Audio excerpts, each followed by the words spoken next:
just saying, how much do you think you owe? Until right now, nothing. Seriously, it's been more. You think you get 100% abatement? I guess I don't understand. No, I can tell. I have also. I wasn't talking to you. Okay, that's nice.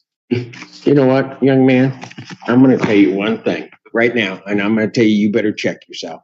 So I'm going to give you a minute to go out into the hallway. Otherwise, what's going to end up happening is you're going to be in contempt. I was talking to Miss Cunningham. I wasn't addressing you. I don't know why you felt a necessity to interrupt her. So you might as well take yourself out of this courtroom right now. Right now. Today we're in Judge Simpson's courtroom and we've got an entitled tenant who hasn't been paying his rent. He's racking up his bills like he's got a tab open at a local bar. It's so high he could probably buy an old Honda Civic with that kind of money. And yet he still somehow thinks he's entitled to get some money back. The audacity is unreal, especially when you remember he hasn't paid a single meaningful dime since moving in. The judge already looks exhausting just listening to him talk in circles. So let me ask you this. How do you beg for money back when you've never paid in the first place? Let's go ahead and dive in. Okay, where are we on this? This is set for trial. Yeah, Your Honor, to refresh the court's recollection on this particular matter, this is an action for non-payment of rent. We had a trial date set for July 26th. The landlord tried to enter on July 25th and was refused entry. We came to court, all of us ready to go forward, and because we were not permitted entry, the court adjourned this to today. The court ordered that the landlord enter on the 28th and the tenant provide a list of repairs. The landlord did enter, even though the power was out on the 28th, was able to fix the garbage disposal, came back on the 31st and the 1st to conduct the other repairs. A list was given on the 28th. It's landlord's position at this point, due to the refusal for entry, that any repairs that were so important are waived, and that the list that was provided on the 28th is relevant and has been completed. It's the landlord's position that has been completed, and we're seeking a judgment of possession for the full amount of rent, which is $5,229.68. Yes, sir.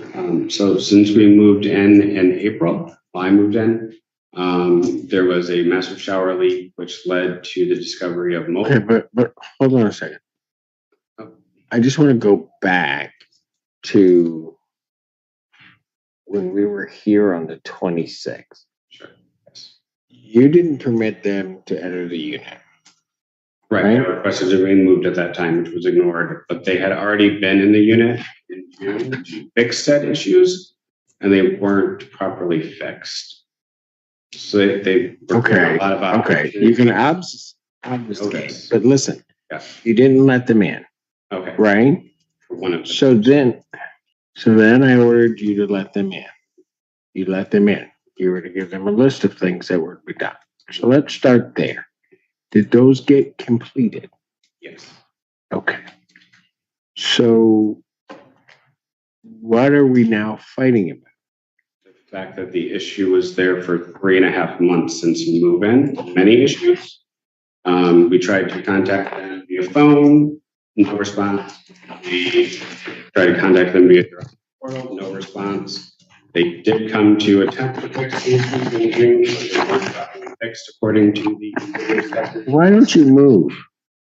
At this point, I'm just will do the year and then.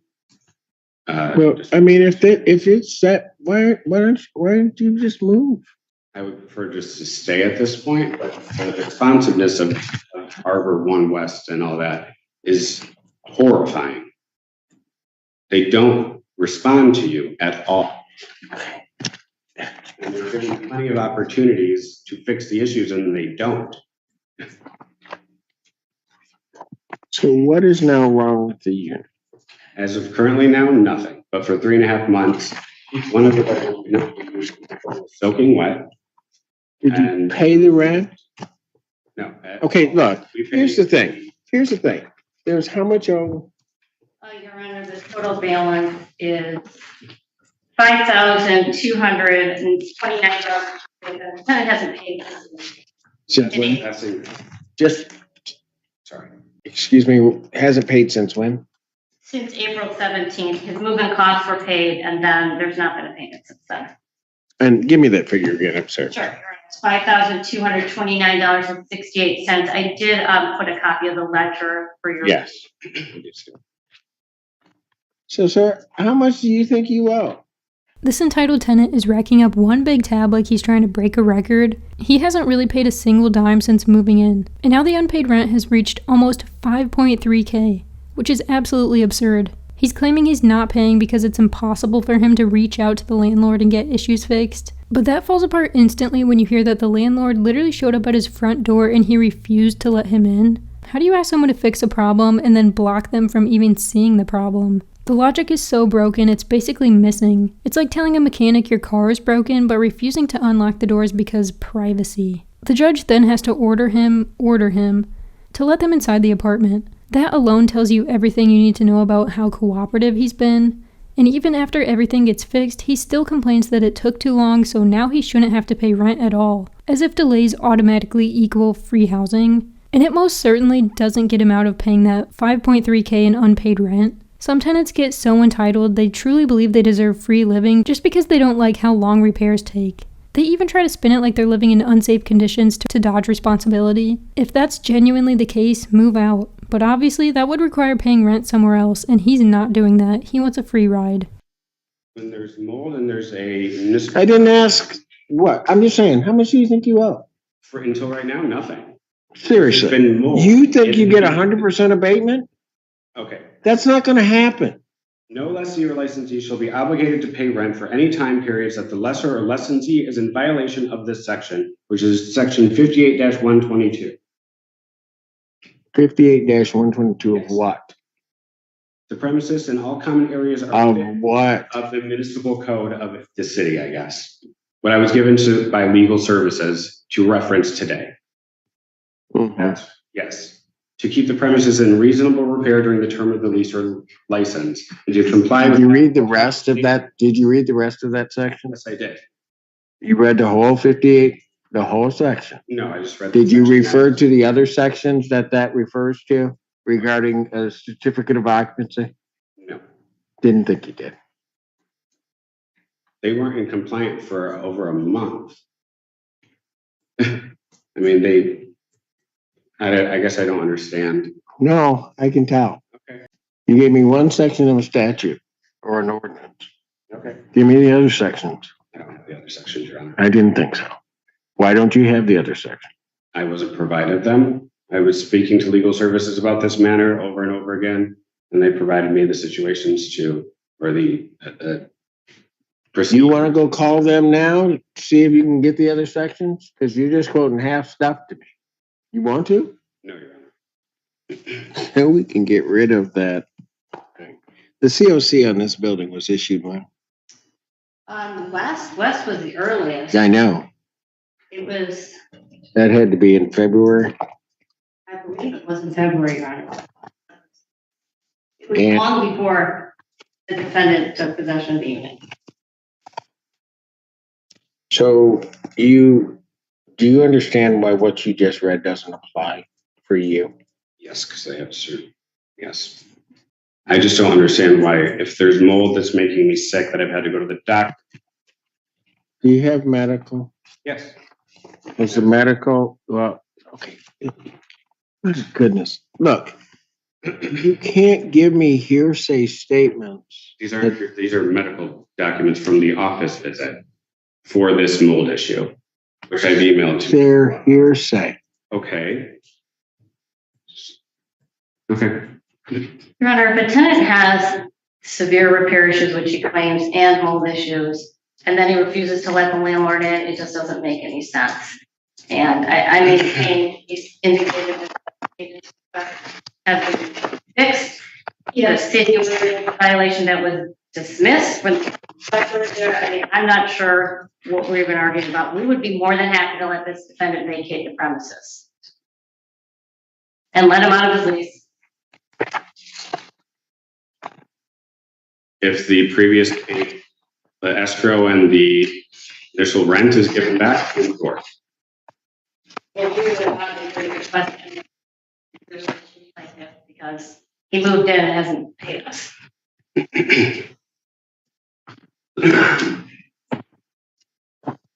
How many times are you not given access to the premises based upon the repairs? Yeah, I believe one. sir, that's part of the problem here. And you're going to be going out of the world backwards on this because you can't say I have repair issues. Can't say they won't respond and then deny them access. But that was the most recent time. I did not deny them access when they came back in June to fix the issues from the complaint to the city. They came to, they obviously came, said they fixed the issues and they didn't fix the issues. Your Honor, not to litigate this right now, but we were notified, we thought we fixed the issues.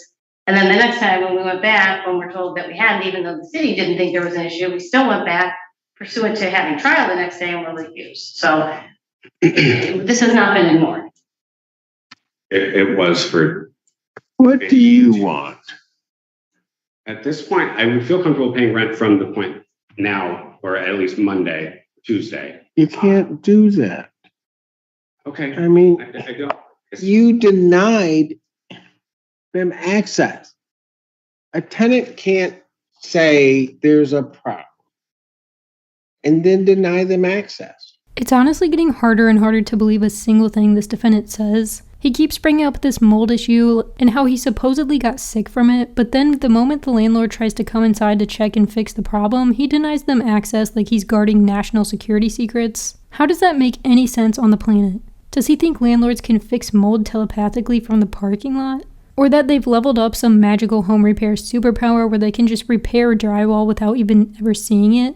The delusion is strong with this one. He's clearly trying to spin this into free living and it's painfully obvious. Even after being given the option to break his lease and move out, which is extremely generous, he still has the nerve to ask for the rent he did pay to be refunded. You can't make this stuff up. How entitled do you have to be to owe $5.3K in rent and still think you deserve money back? That type of logic would confuse even a courtroom clerk. At this point, the more he talks, the more the judge's patience is evaporating, and you can feel the tension rising as the defendant keeps piling on excuses. Let's see if he manages to hold himself together for the rest of this hearing. And when we had the issue the first time, we did not deny access. They came, they made their repairs, but they did not actually repair the issues. 2 days later, the city inspector came back and found them in failure to comply. I have that report. Which, just for the record, the landlord did not receive a copy of. I don't think that's on me. That would be on the city. You are simply amazing. Ms. Cunningham, anything you want to say? No, go ahead. So, were there points in time where either of you could not reside in the unit? Yes. Did you go someplace else? Pardon? I made other arrangements, yeah. Just you or Just- both of you? Oh, Initially, when he moved in, I was to come shortly thereafter, and then when I was helping him, I actually did tell him, and we have a witness that I said it smells like mold in here, so it's wet in the second bedroom. okay. No, Did you move in then, or what did you do? I have issues when I go to his house. I can't go there. I have autoimmune issues. I have also. I wasn't talking to you. Okay, that's nice. You know what, young man? I'm going to tell you one thing right now, and I'm going to tell you, you better check yourself. So I'm going to give you a minute to go out into the hallway. Otherwise, what's going to end up happening is you're going to be in contempt. I was talking to Ms. Cunningham. I wasn't addressing you. I don't know why you felt a necessity to interrupt her as she's addressing the court. So you might as well take yourself out of this courtroom right now. Right now. And when you feel like you can behave yourself, then you can come back in. Ms. Cunningham, you were saying. No, I made other arrangements because I have autoimmune issues. The plan was, but because there were issues at the apartment, I couldn't move. Arrangements have been made. So you stayed someplace else. Yes, I plan on staying somewhere else as well. Okay, are you currently staying someplace else? Are you paying rent elsewhere? I am. Okay. So you have another unit that you rented or what? I mean, No, I'm staying with family. gotcha. So Cunningham, let me ask you this.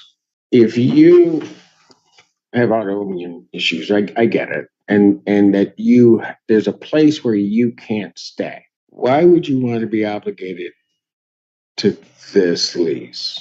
I guess. I mean, I'm just talking for you. I'm not.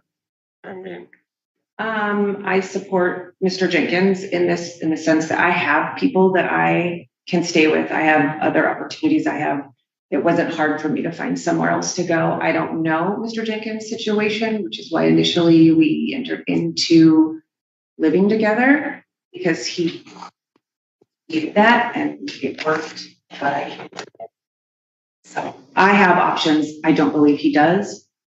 So I guess it's one of those, it is what it is situations, for lack of a better term.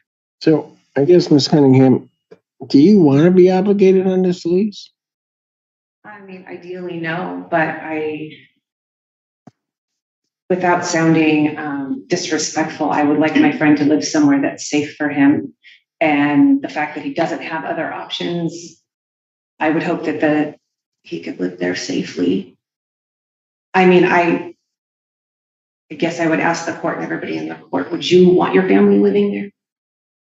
Ma'am, I don't know. I'm just asking. I'm just saying, no, I mean, I don't know. I don't have an answer to that.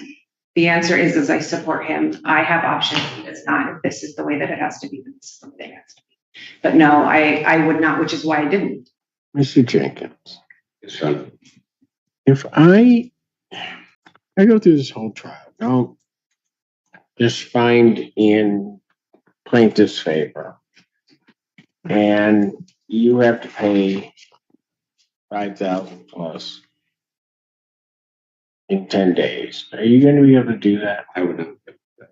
So can in part, we kind of really boil this down to what it is. Because the way that you're proceeding on this right now, you're going to lose. And I have to thank Ms. Cunningham, because Ms. Cunningham gave me great insight to exactly what I think is going on here. You really do have to fight this, because if they get the full amount of their judgment, you can't pay it. And then you're going to be out. And then the options that she talks about, regardless of the merits of the case, there aren't other options for you. Right? Yes. That's why you can't, when they say, just leave, we'll let you out. You can't do that, right?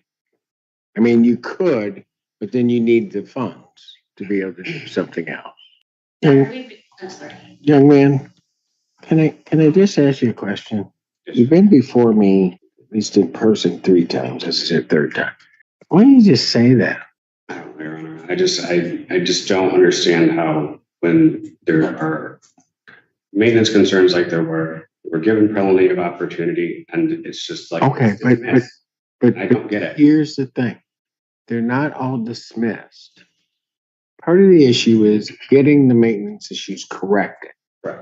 But the problem is you made one huge mistake when you didn't let them in. So you can't have maintenance issues. Landlord comes to fix them. Tenant says, I'm not letting you in, and then says, oh, I'm going to complain about these maintenance issues. It can't work that way.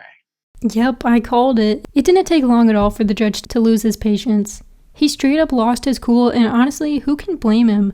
This is one of the most arrogant and irritating defendants we've seen in a while. He's interrupting, smirking, and making these little under-the-breath comments that serve absolutely no purpose. He really believes he's the main character and everyone else is just background noise. But the judge quickly reminds him that this is a courtroom, not open mic night, and those thoughts need to stay inside of his head unless he wants contempt. Then comes the funniest part. The judge literally sends him out into the hallway to reflect like he's being put in timeout. It's like watching a teacher deal with a kid who refuses to sit still. What I appreciate about this judge, though, is that even when he has to be firm, he doesn't hold it against the defendant long term. When the guy comes back in, the judge levels with him and gives him the hard truth. If this goes to trial, he's going to lose, and he'll owe the full amount in just 10 days. And there's no universe where he's paying that. So even after all the chaos and attitude, the judge is still trying to be fair to both sides and give him one last chance to be reasonable. And then the other part of it is that I know you've been on the Zoom when I'm going through these cases. Part of the issue becomes, from my perspective, is how to keep people out. It really isn't about trying to kick people out. But one of the things that I think you should learn from that is, or should have picked up from that is, just give me the honest story. Okay, you can have repair issues, but the reality is, Your Honor, I can't go anywhere else. I might be struggling for this reason, that reason, whatever the reason. But here's where I am. And then try to figure out a way to make that work. Because otherwise, the problem is you go through this whole thing and then you got 10 days to do something. So if I told you you had to put another 2,000 into escrow, could you do that today? Today, no. Could you do it in 2 weeks? Yes, sir. Okay. So let me ask you this. Did you talk to them? I mean, so here's the thing. You're telling me a condition exists, right? But now what makes the landlord not really have to negotiate regarding that is you didn't let him in. It's like with regard to most issues, the tenant doesn't report it. And the landlord, just by way of osmosis, is just supposed to know. It doesn't work that way. I'm not saying that's just the case. And what I'm giving you examples of is, along with those repair issues, the tenants have obligations too. They have to notify the landlord. They have to make sure to provide access. They have to make sure to do all of those things, right? And they weren't done until 2 weeks ago. I mean, I did all that. So that's where I'm just a little confused. Yes. Right. The section they give you, at some point, that unit passed a direct health and safety inspection. Now, if something happened between then and then, okay, then it's got to be dealt with. Right. But the landlord has to know, and then you have to provide access. And that's your big problem with this case. Even if, let's say, I believe everything that you tell me, you almost negate your own case. So let's think about the big picture. You want to stay, right? For the remainder of the lease, yes. Right now, if I had to make a finding, we'd probably get everything. So if we operate just for the moment on that assumption, okay? How do you propose getting to your goal of being able to stay? By providing the rest of the rent if it was to go in their favor. Okay, so maybe I should inartfully ask the question. You want to stay the rest of the lease. You're about 3,000 some change behind, right? Yes, sir. How do you propose making that up so that you can accomplish your goal of staying the rest of the lease? Next pay period, I can put at least another $1,500 in. I'm not quite sure where the over 5,000 is coming from, since we did pay the. Hold on. Did you have a ledger? I do, Your Honor. I'll provide it. Okay, so go ahead. I'm sorry. So we paid like post-dated rent for April. So that until May 1st would be May, June, and July would have been legal fees. Got it. It's the legal fees and late fees that are the issues. Because the rent is the 10.50. And I see that now. How would you get yourself out? I guess. Let me ask you this question. If I give them a judgment for that full amount and tell you got to do something in 10 days, what do you do? I wouldn't be able to do that, Your Honor. Then what would happen? I would have to be evicted. And then where would you go? I have to find other options, I guess. They're not there right now, right? Not currently. I mean, I would have to obviously start looking around, Your Honor. Okay. All right. So of this 3,000, how do you propose? How would you make that up? I mean, how do you see making this work for you to get to where you want to be, which is to remain there the rest of your life? I mean, I get paid every 2 weeks. I can every 2 weeks put money towards the rent, obviously. Let me ask you this. How did you find yourself in this position? By withholding the rent and spending it while these issues were there. Yeah. Okay. Yeah. Okay. Thank you for your honesty, because I knew that's what happened. Yep. Okay. So, you know something, Mr. Jenkins? I've been doing this for a long time. I don't think you're a bad person. I don't. I think you were, every time you'd walk in, You were angry. You weren't sure how to get yourself out of this. And so you just kind of puffed up and it wasn't going to get you anywhere. Isn't this a much better conversation to have? Yes. Sometimes in life, we just do stupid things. Well, I don't say stupid things, but we just do ill-advised things. Like supposed to be withholding our rent, and then we spend it on something else that happens. And the next thing you know, D-Day comes, I ain't got it. Right? Yes, sir. Happens. How old are you? All of mine? Yeah. 36. Okay. You got a lot more time to make a lot of stupid decisions, so don't worry about it. Okay? They're just going to happen. Is there any room with some of the late fees that you could maybe do? I realize that you don't have to, but he wants to stay. I think if nothing else out of this, he's learned something and he can figure out a way to get this paid and caught up. Right now, in my estimation, is an opportune time to try to arrange to do that because we're at the beginning of the month and we don't have September clicking. So here's what I'm going to ask you to do. Go out, talk to the landlord, see what they're willing to do for you, and give them a proposal as to how you're going to get this paid off and caught up. Okay? All right. Why don't you go? Clarify what is in escrow right now. I have 1050 twice. Okay. Is that right? Is that what you? 21. Yeah, about 21. Is that what you have? You didn't make a payment in August, so did you? No. I got two payments. One on. You're not finding any? No. I got 777.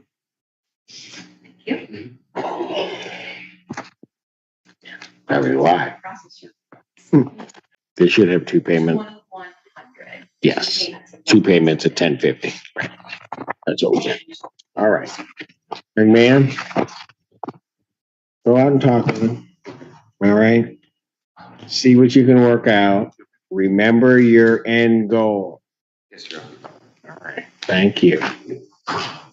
In the end, the judge still showed mercy by not sending him straight to jail, where the defendant would have been completely destroyed and forced to pay the full $5.3K immediately. Instead, he's allowing the defendant to work out a repayment plan so he can finish out the lease instead of getting tossed onto the streets. This judge genuinely has a heart of gold and tries to look at the human side of things when he can. He doesn't want people ending up homeless or stuck in impossible situations if there's another path. If only the defendant had been truthful and cooperative from the start, we wouldn't have had to witness this whole meltdown. But here's the real question. Is this fair for the landlord? Sure, they'll get paid eventually, but does this set a precedent where anyone can withhold rent, drag it into court, and end up with a payment plan instead of consequences? And will this tenant even stick to the repayment plan, or is this just buying time before another issue comes up? Only time will tell how this plays out. Thanks so much for watching. Don't forget to like and subscribe, and I'll catch you in the next one.